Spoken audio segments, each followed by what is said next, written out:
CBD itu kepanjangannya Seturan, Condong Catur, gitu.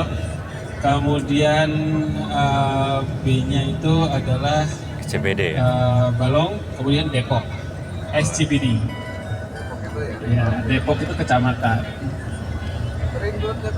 Ya, Seturan, Condong Catur, Babarsari, Depok. Oh, berarti kurang dua, Bu. Apa, Pak? Kan SCBD. Oh, SCBD. Kan 2 hari. Yang Condong Catur udah. Setoran Iya. sama ini. Makanya kurang lama di sini. SCBD kurang lama, Pak. Lama, ya. Kita punya SCBD, jangan salah, nggak kalah sama Jabodetabek kan. Bisa ke sana dulu nggak nih? Masalahnya udah itu kan target ya. Iya, SCBD ini kalau kita bilang ya tempat happy-nya mahasiswa Jogja sih. Bisa diceritakan sedikit, Pak? SCBD nggak ada yang diceritakan sebenarnya, karena ini berawal dari pemukiman mahasiswa. Oh. Ya mulai dari kos-kosan, karena memang tidak jauh dari situ itu banyak sekali kampus, Pak. Kampus UGM, UNY, Atmajaya, Sanata Dharma, kemudian ada UPN, banyak ya. Kemudian kawasan SCBD ini berkembang menjadi area kos-kosan. Kalau dulu tahun 2000-an ini termasuk salah satu kos-kosan yang masih sederhana, tetapi karena ring satu kampus, ya kos-kosannya udah tergolong tinggi. Ya tahun saya kuliah. Kemudian berkembangnya waktu, kos-kosan yang dulu udah tinggi sekarang jadi kos-kosan mewah. Nah, kos-kosan mewah berkembang lagi menjadi kos-kosan yang bisa dibayar per jam. Nah, itu. Kan? Kok bisa per jam ya? Ada apa di situ, Pak? Kenapa? Ada apa itu, Pak? Biasa, Pak, buat transit bahasanya, Pak. Oh, transit. Butuh 2 jam Iya, doang. kalau ada yang keluarganya wisuda, Oh. Oh, buat kayak transit gitu. aja. Tapi juga banyak orang-orang yang istilahnya punya kemampuan kosnya di sana. Jadi namanya kostel. Kostel itu kos hotel. Selain kos yang bisa dibayar per bulan, kalau di daerah lain di luar SCBD rata-rata kos di Jogja untuk satu kamar tanpa amenities, kemudian kamar mandi dalam itu udah di 600 Per bulan. per bulan. 600 per bulan. Kayak kos-kosan saya itu 450, Pak. Oh. Oh, tapi itu dulu ya, nggak sekarang. Buat transit, Pak. Kalau nggak salah ada yang kos-kosan tapi kayak hotel gitu, udah lengkap. Jadi kita tinggal itu bawa baju yang aja tuh. harganya mulai dari 1.500.000 sampai 2.200.000 per bulan. 2.200.000. Nah, oleh pengelola ini juga dijadikan untuk sewa kamar biasanya per hari. Oh. Full furnish. Full furnish ya. Ya, iya itu. Ya, jadi kita nggak usah bawa perabotan lagi gitu kan. Udah pokoknya tinggal bawa badan sehat masuk kamar gitu aja. Iya. heeh. Mobil parkir di dalam nggak kelihatan. Oh. Jadi nggak ketemu keponakan toh. Oh, Iya. ponakan. Itu kalau kawasan SCBD. Jadi karena sekarang kayak tempat-tempat mewahnya orang mahasiswa Jogja yang kos-kosnya high class gitu. Makanya biasanya anak-anak mahasiswa yang high class ini diikuti dengan kemampuan finansial. Itu kenapa di kawasan SCBD mulai juga berkembang tempat-tempat hiburan. Ya, ada karaoke lah, ada apa ya, kalau bar sih nggak ada ya, semacam kafe yang Tempat tongkongan. ya yang agak lebih pricey daripada tempat lain gitu. Ya makanya kita sebutnya SCBD. SCBD kalau di Jakarta kan juga begitu, Pak ya. Tempatnya anak-anak orang-orang kantoran yang gajinya udah 2 digit gitu. Seneng musik keras, Bang. Musik keras itu musik gimana, Pak? Coba jelaskan musik keras Coba itu. jelaskan, Pak, saya gantian, Pak, dikasih tahu kehidupan Jakarta gimana, Pak. Udah lupa. Kelamaan di Bekasi dia, Pak. Main di Tambun mulu. Iya. Masalahnya modalnya dari setting beda. Aduh. Nah, Seturan, Condong Catur, Babarsari, Depok ini udah Sekolah Condong Catur, Bogorsari, Depok ya. SCBD. Ya, mulai dari tempat nongkrong banyak, tempat makan banyak yang bagus-bagus di sekitaran sana. Distro-distro, factory outlet itu banyak bagus. Itu sisi lain pemukiman orang-orang Jogja yang. Nah, tapi kalau yang mahasiswa level 2 gitu ya, level 2 itu agak minggir-minggir yang kosannya harga 450, terutama yang kantoran-kantoran gitu ya, yang kantoran-kantoran yang gajinya UMR atau di bawahnya UMR dikit. Kok ada mas? Ada, terutama merchant-merchant atau store-store yang memang gak terlalu besar, pasti itu under UMR sih. Jogja itu UMR-nya udah rendah, 2.140. Masih ada yang 3/4-nya UMR Pak, kasih gaji. Masih ada. Ya itu kenapa kemarin saya baca dari vlognya Ferry Irwandi. Ferry Irwandi itu kayaknya bikin satu konten, katanya orang Jogja miskin tapi bahagia. Ya gimana dong, kalau diukur dari sisi penghasilan Jakarta jauh beda, cuman ya harusnya nggak jauh-jauh amat ya. Iya. Orang harga bensin sama, harga pertalite sama pertamax juga sama. Harga motor sama. Harga motor sama. Kebutuhan dasar itu juga sama gitu. Tapi dengan gaji Sini mah yang segitu. murah cuma nasi kucing Pak, 1.500 masih. Nah itu saya belum nyobain Pak. Kemarin saya nyarinya di Malioboro nggak ketemu nasi kucing. Kalau nasi Iya, kucing kucing. yang Malioboro itu sudah kontemporer sih sebenarnya. Oh, Itu sebelah harganya mana? udah 4.000-an Pak. Ada tapi mahal ya. Kalau di kampung-kampung masih 1.500, 1.500, 1.000 sih sudah nggak ada ya, 1.500 lah. Oh ada Pak, 1.000 masih ada 1.000. Masih ada 1.000-an ya? Masih ada nasi kucing. Di mana itu Pak? Kenapa? Di mana itu? Banyak Pak di kampung-kampung angkringan itu. Oh, Dekat rumah angkringan. saya itu masih 1.000, ada 1.000. Oh, Saya iya. kalau makan 2 bungkus biasanya Pak. Iya. Nasi kucing, ada 1.000 rupiah tuh. Iya. Dekat rumah saya. Kemarin penasaran nyari-nyari di itu pasar sore Malioboro itu Iya, nggak kalau ada. di Malioboro itu udah 3.000 4.000 sih Pak. Iya. 3.000 4.000. Jadi nggak ketemu lagi mana panas malam-malam. Ya udah. Nah, kalau Balik memang lagi. kalau yang lain-lainnya harusnya sama, cuman kita range gajinya kejauhan. Tapi karena memang di Yogyakarta kan tidak ada pabrik ya Pak ya, tidak ada pabrik besar yang padat karya gitu, yang kualitasnya ekspor. Jadi ya sudah terima-terima aja gitu. Kayak nah apalagi nih yang baru nih, Yogyakarta krisis kepemilikan tanah, terutama tanah-tanah yang dimiliki oleh warga lokal Pak. Iya. Ya gara-garanya juga orang-orang Jakarta yang banyak beli tanah di Jogja sih. Oh. Ya orang-orang Jakarta sama orang-orang kerja tambang Kalimantan, Aceh yang beli tanah di Jogja. Oh. Belum lagi orang-orang Papua Pak, banyak Pak, mereka beli tanah karena Papua kursnya sama sini udah beda. Pada akhirnya tanah di Jogja yang terbatas ini jadi mahal sekali. Ditambah lagi dengan 20% paling enggak sekarang ini masih ada tanah 20% sekiranya yang masih menjadi milik Keraton Jogja. Dan itu nggak bisa dijual, hanya bisa ditempati saja. Ditempati dan dimanfaatkan. Nah, lebih begitu. Hak guna pakai aja ya. Iya.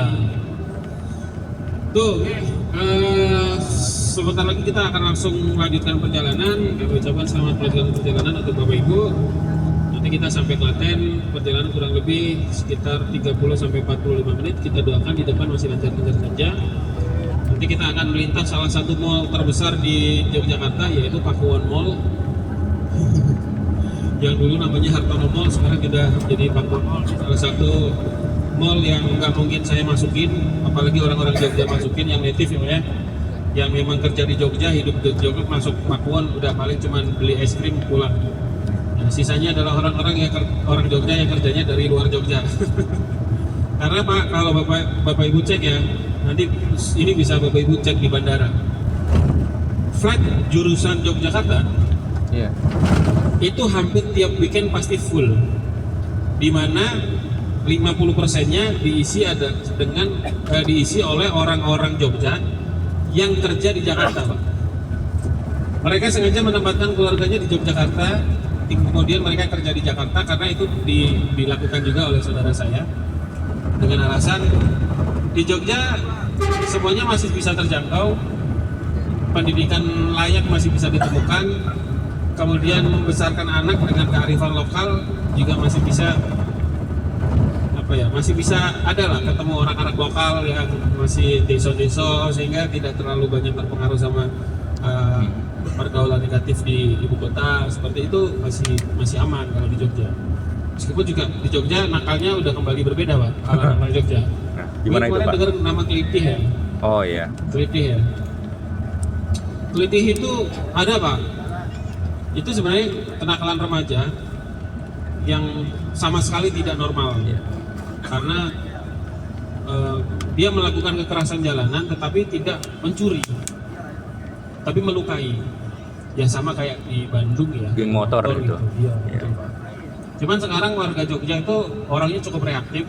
Kalau ada hal seperti itu, karena komunikasi antar warga itu masih cukup bagus, biasanya kalau ada informasi, kami punya platform di Facebook cukup ramai, banyak digunakan, namanya Info Cepatan Jogja.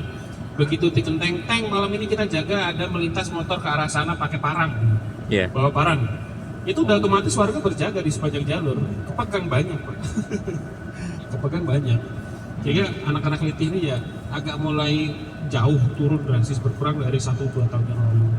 Karena memang tujuan menstabilisasi kondisi Kamtipmas lah di Yogyakarta seperti itu. Karena kita masih menerapkan sistem ronda, kemudian pos ronda masih ada, ronda virtual masih ada. Kemudian di Jakarta itu juga ditetapkan sebagai salah satu kota tanggap bencana nomor 1 di Indonesia karena masuk dalam kawasan yang sangat-sangat rawan, mulai dari gempa bumi, tsunami, kemudian gunung Merapi, serta bencana kemasyarakatan yang lain. Nah itu hampir setiap warga itu rata-rata, nggak semua ya, pasti punya yang namanya HT Pak, untuk memantau perkembangan bencana yang ada di sekitar, terutama yang ada di lereng Merapi. Itu wajib, bukan wajib sih Pak. Ya bisa dikatakan hampir seluruh masyarakat punya calur HT, Handi Talki itu. Jadi kalau ada sesuatu yang dirasa kurang benar, mereka cepat gitu reaksinya. Dan karakter orang Jogja yang nggak cuek ya, yang sangat-sangat memperhatikan lingkungan sekitar, itu membuat kejadian sosial masyarakat seperti itu cepat tertangani lah. Beda kalau daerahnya cuek, cenderung bodo amat, bukan urusan gue gitu kan. Maka kalau ada terjadi hal seperti itu ya susah. Nah rata-rata untuk anak Kelitih sendiri itu yang diserang bukan yang tua-tua sih, yang seusia sebaya Pak. Biasanya memang ada konflik antar geng. Iya, ABG juga ya. Iya, anak-anak SMA Iya. atau anak kuliah gitu. Iya. Gitu. Sambil menikmati perjalanan ya. Alhamdulillah masih agak lancar aja, ramai. Pak, kalau dari sini ke Parangtritis masih jauh ya? Parangtritis Pak. Parangtritis masih sekitar 45-50 kilo. Berarti 2 jam ya Iya. masih ke sana. Iya. Karena kalau dari jalan Parangtritis itu sampai ke pantai dia 25 kilo. Oh. 25 kilo. Iya. 25 km. Karena dulu saya ingat waktu kuliah, kuliahnya naik bus Pak.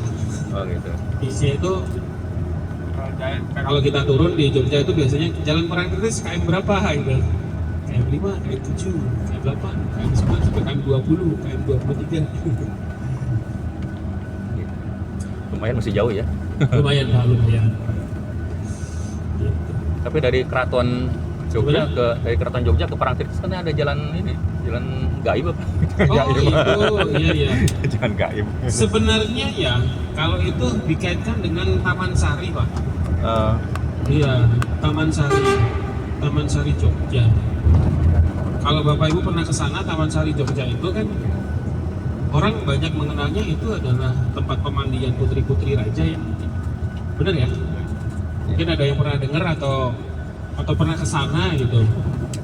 Ya memang itu tidak salah. Tapi yang dilihat pada saat ini adalah hanya 10% dari area kawasan Taman Sari sendiri. Taman Sari itu total luasnya sekitar 6-7 hektar. Kurang lebih hampir separuh keraton dari Yogyakarta dulunya. Cuman Taman Sari sendiri terdiri dari beberapa bagian Pak. Saya sambungin ke tadi yang Bapak sampaikan. Nah, terdiri dari beberapa zona. Zona yang kita tahu sekarang itu adalah Umbul Binangun. Umbul Binangun itu yang digunakan untuk pemandian putri-putri raja, terdiri dari kolam A, kolam B, kolam sampai tower yang katanya kalau raja melemparkan bunga di atas kolam, siapa yang dapat bunga berhak menemani istrinya, berhak menemani tidur raja, kan gitu. Oh. Meskipun saya saya tidak sama sekali tidak mengamini cerita itu. Kenapa? Yogyakarta itu dibangun dengan asas keislaman. Makanya nama raja itu adalah Ngabdurrahman Sayyidin Panotogomo. Ngabdurrahman Sayyidin Panotogomo. Jadi kan nama raja itu Ngakso Dalem Sampeyan Dalem Ingkang Sinuwun Kanjeng Sultan Hamengkubuwono Senopati Ingalogo Ngabdurrahman Sayyidin Panotogomo. Sayyidin Panotogomo itu artinya adalah pejuang sekaligus pemimpin dan pemuka agama. Jadi kalau ada hal tersebut, maka sebagai manusia yang istrinya banyak sesuai dengan aturan, maka prinsip keadilannya nggak dapat. Jadi saya nggak percaya dengan cerita itu. Meskipun banyak orang yang ngomong, saya nggak, karena bisa jadi itu hanya sekedar cerita pemanis saja. Kalau menurut saya tidak terlalu suka cerita pemanis. Kita telaah lebih dalam lagi dan kita interpretasikan sesuai dengan apa yang saya baca dari beberapa literasi. Nah, tidak mungkin dari segi nama aja Panotogomo Kalifatullah, dan Keraton Yogyakarta sendiri adalah penerus Keraton Mataram, sedangkan Keraton Mataram adalah penerus Keraton Pajang. Keraton Pajang adalah penerus Keraton Demak sebagai kerajaan pertama dari kerajaan Islam pertama yang ada di Jawa. Jadi tidak mungkin itu terjadi. Pasti ada unsur lain. Karena pernikahan raja itu faktornya tidak hanya faktor nafsu. Satu, ada faktor politis, yang kedua adalah faktor keturunan, dan yang ketiga adalah faktor penguasaan daerah yang bisa masuk ke dalam faktor politis. Karena biasanya anak raja bawahan yang dinikahkan anaknya dengan raja yang berkuasa, maka dianggap si raja bawah ini akan menjadi salah satu bagian dari kerajaan besar. Maka daerahnya bisa dikuasai tanpa jalur peperangan, tapi jalur pernikahan. Salah satunya itu. Nah, prinsip keadilannya tidak ada raja itu tidurnya sendiri, tetapi ada yang mengatur, abdi dalem yang mengatur hari apa raja dengan siapa, kecuali rajanya request.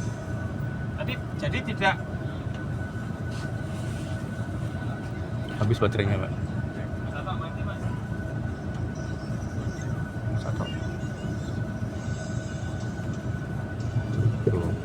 Cek. Jadi harus request dulu. Jadi tidak dengan pendekatan seperti itu kalau mau berhubungan dengan para selir. Ya. Jadi di raja itu status pernikahannya ada dua untuk para istri. Jadi ada permaisuri, ada garwa patni. Permaisuri itu ratu, ya istri sah. Tapi untuk selir atau garwa patni ini adalah para selir-selir. Tapi mereka melakukan pernikahan seperti itu.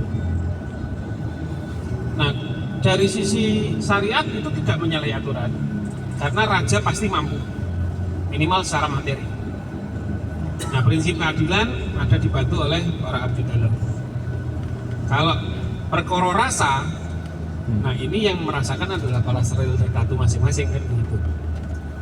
Nah, kembali lagi ke jalur yang melibatkan Parangtritis dengan keraton. Keraton sendiri diapit oleh dua sungai besar.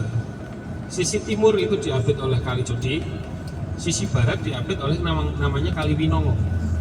Dan keraton Taman Sari itu ada di sisi barat yang berhubungan antara Kali Winongo dengan Taman Sari. Nah, Taman Sari dibangun oleh salah satu arsitek asal Portugis dengan inisiatif Sri Sultan Hamengkubuwono yang pertama, dengan tujuan sebagai sebagai benteng pertahanan yang berkamuflase sebagai taman bermain. Kok bisa benteng pertahanan, Mas? Ya, ini kita ceritakan. Yang pertama kita berbicara bagian-bagian Taman Sari. Satu, ada Umbul Winangun, ada Sumber Gumuling, ada Terowongan, kemudian ada Pulau Cemeti, ada sumur gantung, ada segaran. Ini cuma bisa membayangkan ya, karena visualisasinya tidak bayangkan. Jadi di sisi tengah ini ada Taman Sari yang tadi saya sampaikan untuk memilih putri raja ceritanya. Padahal itu adalah pemandian aja untuk para putri, tidak selalu selir atau permaisuri. Ya, untuk para putri alias keputren. Kemudian tempat ini untuk istirahat raja juga, ada kolam khususnya yang tertutup, dan itu laki-laki tidak boleh masuk. Kemudian tidak jauh dari Umbul Binangun ada yang namanya terowongan, dan ini terkoneksi dengan Keraton Yogyakarta. Di atas terowongan ada segaran berupa danau buatan setinggi dari benteng Taman Sari itu sendiri. Nah, segaran ini di atasnya terdapat perahu dan juga taman-taman teratai. Tidak jauh dari segaran ke utara lagi ada yang namanya Pulau Cemeti. Satu bangunan yang cukup tinggi, bahkan lebih tinggi daripada area yang lain, yang biasanya digunakan untuk melihat sekitar. Tujuannya apa? Bangunan ini melihat bahkan lebih tinggi dari keraton. Tujuannya untuk melihat apakah ada serangan, apakah ada musuh yang hendak masuk. Ya. Nah, di bawah tadi terowongan-terowongan ini berfungsi, kalau sumur Guguling itu kan dipercaya sebagai masjid bawah tanah. Ya, masjid bawah tanah yang masih digunakan pada waktu itu. Nah, terkoneksi dengan terowongan yang lain. Dari masjid ini terdiri dari 2 lantai, tempat wudhu, tempat sholat, ada mimbarnya. Kemudian dihubungkan dengan terowongan khusus yang terkoneksi yang namanya dengan Kali Winomo. Sehingga apabila Keraton Yogyakarta itu diserang oleh musuh, kemudian raja terdesak, maka raja punya jalur pelarian menggunakan jalur-jalur tadi yang sudah dibuat, tembus ke arah Kali Winomo sampai ke arah selatan, larinya ke Parangtritis. Itu dari Taman Sari. Ada juga mitos kedua. Di Yogyakarta itu ada satu tarian yang sangat mistis. Ya, tarian ini hanya boleh dilihat oleh raja dan juga para sentono dalem atau para keluarga kerajaan dan abdi dalem yang menggunakan samir. Samir ini selain pakaian adat Jawa yang berupa baju peranakan, blangkon, jarik, kamus songketan, lontong teritik dan lain sebagainya, selop serta keris. Ada kalung berwarna merah dengan hiasan benang emas yang digalungkan di leher, menandakan bahwa si abdi dalem mendapatkan tugas khusus dari raja. Nah, tari Bedoyo Ketawang ini adalah salah satu tarian mistis yang hanya bisa dinikmati oleh beberapa orang saja. Nah, tari ini dibuat oleh Panembahan Senopati sebagai bentuk komitmen atas perjanjian yang dilakukan Panembahan Senopati dengan Kanjeng Ratu Kidul. Kanjeng Ratu Kidul dengan Nyi Roro Kidul itu berbeda ya. Kalau Nyi Roro berarti Nyi itu menandakan gendernya perempuan yang sudah dewasa. Roro itu menandakan jabatan ya bukan raja tapi masih anak-anak, masih bawahan. Nyi Roro Kidul artinya adalah ya dia perempuan dewasa yang masih punya jabatan lebih rendah karena di atasnya masih punya, namanya Kanjeng Ratu Kidul. Nah, dalam perjanjian antara Kanjeng Ratu Kidul dan Panembahan Senopati dalam proses pembangunan Keraton Yogyakarta disebutkan bahwa menyatakan Panembahan Senopati sebelum atau Danang Sutawijaya sebelum babat alas Tanah Mentau, beliau membuat perjanjian bahwa suatu saat saya akan membantu kamu membangun Keraton Yogyakarta sebagai tempat tinggalmu, tetapi kamu dan beserta raja-raja keturunan kamu harus menjadi suamimu. Ini adalah rangkuman aja, cerita singkat. Singkat cerita, kemudian Danang Sutawijaya yang habis jumeneng atau bertapa di Cepuri Parangkusumo pulang kembali ke Kota Gede sebagai cikal bakal Keraton Yogyakarta ketika membangun Keraton Mataram. Kemudian beliau membangun Kerajaan Mataram yang pertama sebelum pecah menjadi Jogja dan Solo, dengan harapan dengan memegang komitmen bahwa nanti setiap raja yang berkuasa harus menikah dengan Kanjeng Ratu Kidul. Akhirnya dibuatlah yang namanya tarian Bedoyo Ketawang. Tarian Bedoyo Ketawang ini ditarikan oleh 9 orang penari, di mana ke-9 orang ini semuanya masih perawan, masih virgin, dan tidak sedang dalam kondisi datang bulan. Nah, nanti Kanjeng Ratu Kidul akan menyaru menjadi penari ke-10 untuk melengkapi tarian 9 penari tadi. Ya, dengan catatan bahwa yang bisa melihat hanya orang-orang tertentu yang punya indera yang kuat, indera keenam. Kalau masyarakat biasa nggak bisa, makanya tarian ini cukup sakral. Kalau perlu kita tayangkan boleh nggak? Boleh nggak tariannya? Karena ada dokumentasinya, tapi tarian ini ditarikan di Solo, di Keraton Solo yang disaksikan oleh Susuhunan Pak Buwono yang ke-12 almarhum. Nah, kita lihat ya, boleh ya. Nanti tak tunjukkan 2 tarian, tarian Bedoyo Ketawang dan tarian Harjuna Wiwoho. Nah, tarian Bedoyo Ketawang ini cukup sakral, cukup halus, dan dipercaya bahwa Kanjeng Ratu Kidul lewat jalur tadi ya datang secara gaib menggunakan kereta kudanya dan menjadi penari yang ke-10. Loh Mas, terus sekarang bagaimana kelanjutan antara pernikahan Kanjeng Ratu Kidul dan juga Sultan Hamengkubuwono? Nanti kita lanjutkan setelah tarian diperlihatkan. Boleh ya? Termasuk nanti ada upacara adat yang namanya Labuhan Merapi. Labuhan Merapi dan Labuhan Parangkusumo. Lagi-lagi ini adalah upacara persembahan yang dilakukan Keraton Yogyakarta secara official, secara adat, sebagai bentuk rasa syukur dan juga persembahan kepada Kanjeng Ratu Kidul dan juga penguasa Gunung Merapi yang ada di utara. Mas, katanya Yogyakarta adalah kerajaan dengan dasar Islam. Kan yang tadi disampaikan kayaknya nggak Islam banget ya. Nah, ada penjelasannya. Nanti kita lihat dulu ya.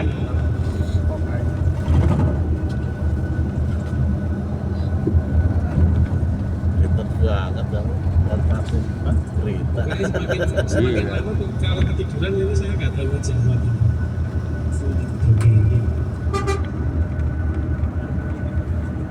Kalau itu kan kita nggak tahu informasi kayak gitu kan. Maksudnya kalau kayak gitu harus tanya orang Jogja yang memang benar-benar nguasain gitu. Kan kita kan kayak ngarang kan jalan gaib ke apa dari keraton.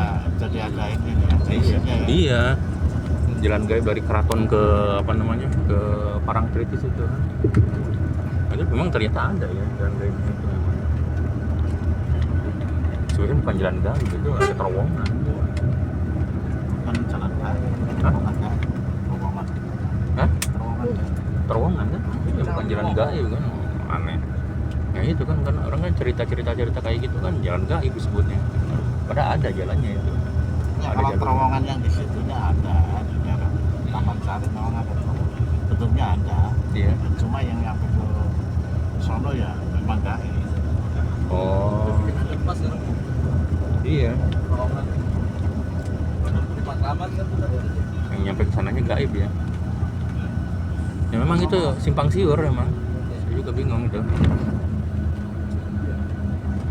Sebut gaibnya gaib kayak gimana gitu kan. Besok nanya itu aja, itu orang tidak jelas. Wah, aku nggak tahu kayak gitu. Itu bukan urusan aku itu katanya kata Indro.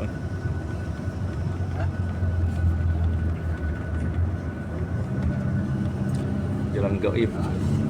Ya memang kuat. Terus tarian kayak gitu kan, tarian apa tadi tuh? Yang 9 orang penari, 10 orangnya Kanjeng Ratu.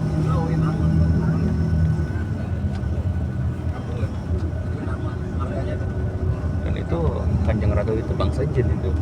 Susah banget. Bangsa jin itu bukan manusia.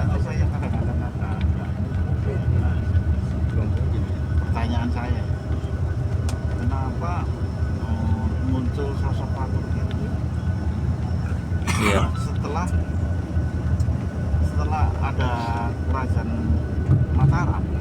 Iya.